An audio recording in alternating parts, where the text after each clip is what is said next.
Hello, welcome back to my shop. So today I want to go over this machine right here. It's a Sahinler Power Hammer, or a self-contained air hammer, and they're awesome. If you're a blacksmith, they are absolutely vital. Essentially, it's a gigantic sledgehammer, or sledgehammer on steroids. This is your upper die and ram, approximate weight of 110 pounds for this machine. Slams up and down, contacts your work. Hits about 220 blows per minute, so pretty quick.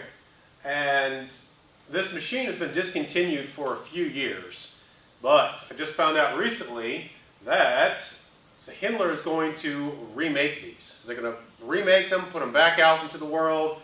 Awesome, absolutely awesome. And on top of that, they're going to offer replacement parts for this machine. So if you are a new user, or if you've run the machine for 10 plus years, you can get those parts that you may need, which is huge, absolutely huge, because this is the best hammer in its weight class by far.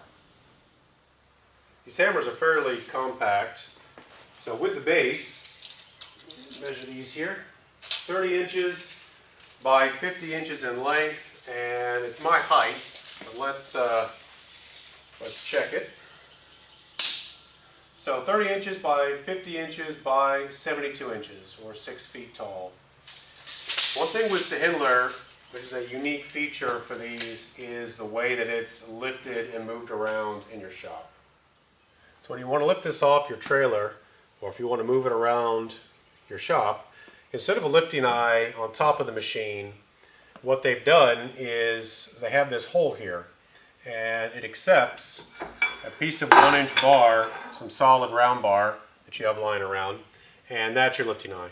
So you can run straps up and over, lift it, position it in your shop, and then remove, of course, before operation. So when these hammers come in from the factory, they put the starter here. It's bolted directly to the machine.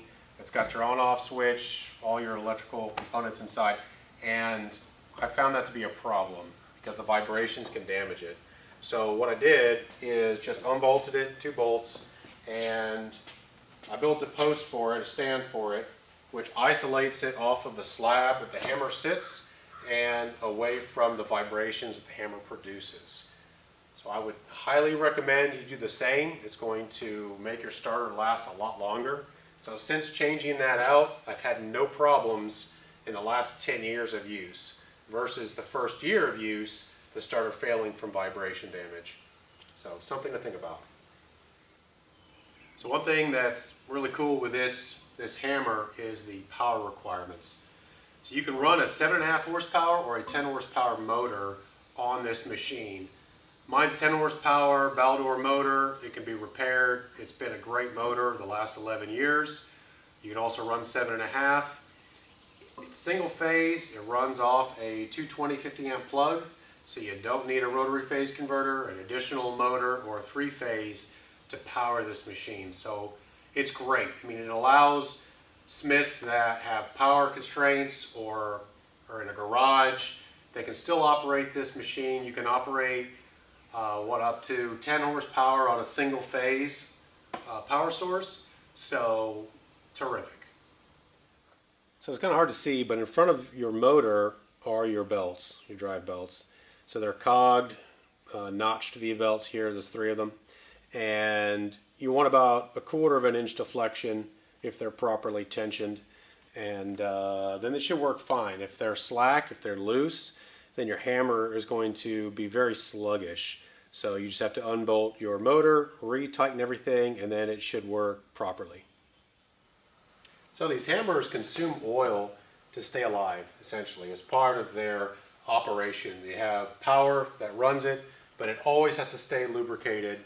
They use, these hammers use air compressor oil. It's very lightweight oil, and you fill it up here. Make sure that the sight glass, you always see oil in the sight glass. If you don't, if it runs dry, you'll hear an audible shift in your sound in operation. You need to shut down your hammer completely, turn it off, and then check your reservoir. Very, very important. One thing I like to do when I'm operating my hammer for this oil reservoir in the sight glass is to leave a little bubble of air up top. So my oil level is here, and then as I'm using it, I can watch it drop down while in use. If it doesn't move after several hours, then I need to check my minor adjustment knob in the back of the machine. So on the back of the machine is your adjustment knob for your oil. And it's a little finicky, so essentially manufacturer states that you want to open approximately up 10 degrees, just a little bit. If you crank it open all the way, you're going to get oil mist shooting out of your hammer. It's better to err on the side of too much oil coming out and you just wear a pocket mask versus you're not getting enough oil to your hammer. So you're going to have to play around with this setting on the back of these Sahinlers until you get to the sweet spot. And what I did is I just put a little small vice grip on the back, try and hold it in position, and yes, it's ghetto fabulous and it works just fine. So back on the front of the machine, I've got a wood block with a handle that keeps my ram and my upper die up and protected from rust and from both of the dies slamming together on startup. So always a good policy to have this in place when you're not using the hammer. The dies and keys have a 1 degree taper, so it's a wedge style system which holds everything in place. Make sure that your die keys are firmly seated when you use this hammer. If you don't, if they are loose, you will hear the dreaded metallic tinging sound, and if one of these dies slips off the hammer in use, you could destroy your power hammer. So never allow that to happen. Always make sure that your dies are fully seated. If you have to change your dies, no problem. You block the ram to protect it and change your dies. So for the foundation, it's really up to you. It's what route you want to go. This hammer, it came with a fabricated steel base, about 1 inch thick, and it's worked great. Some people use big chunks of wood, of hardwood, for this hammer to sit on, to act like a shock absorber. It'd be fine for shows or if you take it and travel around with a hammer, but it's not ideal. You want a nice solid base for this. Another consideration is the floor. I cut out and isolated a cube of concrete and rebar. I think it's about 4 feet thick and overkill for this machine, but I wanted to do it once, so I won't have to worry about it in the future. If it's just sitting on your shop floor, you could cause damage to your shop floor from the impact. So the choice is yours, but something to think about. Another benefit of this hammer is its construction. So it's really just made from plate steel.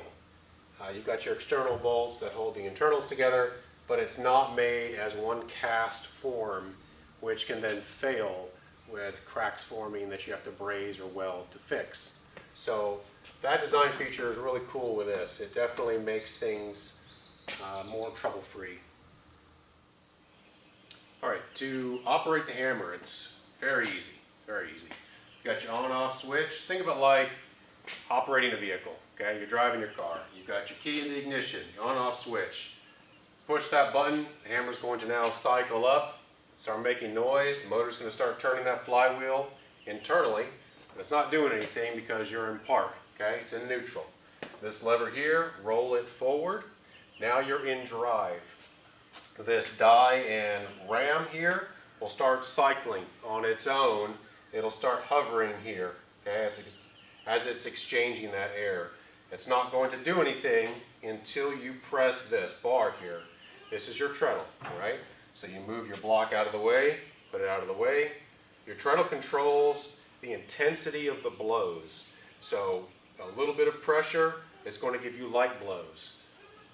All the way to the floor, it's going to be heavy, heavy blows. When you're done forging, foot off the treadle, wood block, back to neutral, and then push your off button. So let's see how this is in operation.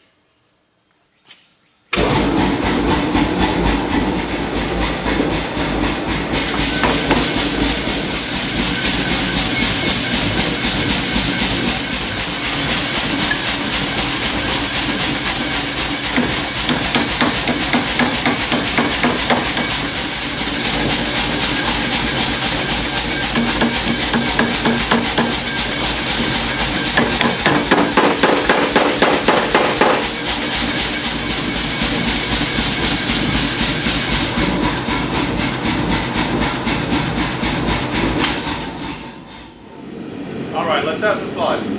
Chuck in the forge. I've got some 1¼ by 3" long solid piece of round bar. So let's forge these and see what shapes we can produce.